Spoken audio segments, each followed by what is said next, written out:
cruelly it always seems, the times when we become acutely aware of our need to be guided by God are also, very often, the times when it becomes more difficult for us to hear his voice. When it's a crisis, when we urgently need to make the right decision, then we look around for God to get some guidance from him. But often it's those times that the Bible seems not to be speaking to us, the Spirit seems not to be compelling us one way or the other, common sense is not enough, the counsel of the saints seems inadequate, and there are no circumstantial signs for us to follow what's going on. Sometimes the secret of those horrible silences doesn't lie so much in the time of crisis at all, but rather in the time of relative comfort which preceded it. When times are comfortable, we don't so much feel the need to seek him while he may be found. And therein lies trouble, as Proverbs 1:20-33 illustrates. Wisdom is speaking here, but she has competition, particularly during our comfortable times. Her voice has to be loud to make itself heard above the business of the day. In our case, the noise from our TVs and PCs and mobile phones and the calls of our routine. Good days or bad, these are the voices that always seem to get heard. If we're not listening, well, there's a huge difference between the careless way in which we refer to our condition ourselves and the way God sees it. We might say we're, and sometimes people do say this, taking a bit of a holiday from church, or from our Bible, or from prayer. Nothing serious. People never quite say taking a bit of a holiday from God, but it's indicated.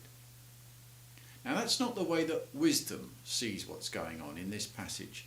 According to her, it's a she, what's happening is simple ones loving their simple ways.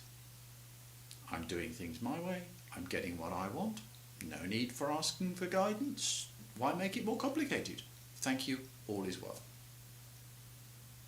And wisdom sees mockers delighting in mockery. Mocking God? I wouldn't, no. Well, no, it's exactly what we're doing when we take God's commands and put them aside, you know?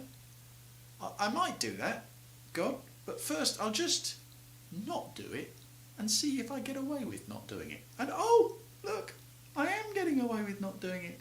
Ah, that's mockery. God is not mocked. Wisdom sees fools who hate knowledge, who are deliberately avoiding God's counsel. In other words, wanting to live as though he doesn't exist. Something we never quite admit to ourselves, but it's what wisdom sees in this passage. And then quite suddenly, in verse 23, and the suddenness is a warning, I think, wisdom is speaking about what might have been. If you had responded to my rebuke, I would have poured out my heart to you. We had been looking at wisdom as an opportunity to be taken in the future, but now the perspective is different.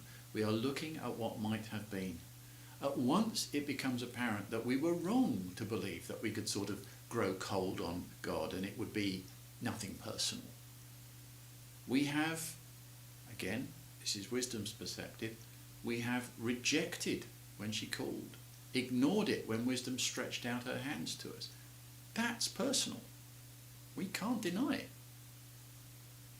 And the consequences of this rejection are stark. The mockers, far from getting away with it, find out that God has the last laugh. The ones who believed that wisdom's call could be ignored find out that actually, no, their call can be ignored. The ones who treated God as someone who should speak only when spoken to find themselves speaking with nobody listening. The comfortable times can be our most dangerous times because they breed in us waywardness and complacency. And those things kill. In the comfortable times, maybe I should be asking if I want the attitudes and behaviours that I'm holding in my heart towards God to come back upon me from him. If not, then I should ask him to rekindle my love and my hunger for him before it is too late and my choice is made. Otherwise, when the storm overtakes me and disaster strikes, that is not the best time to begin thinking again, now, how was I supposed to hear from God? If you have been, thank you for listening.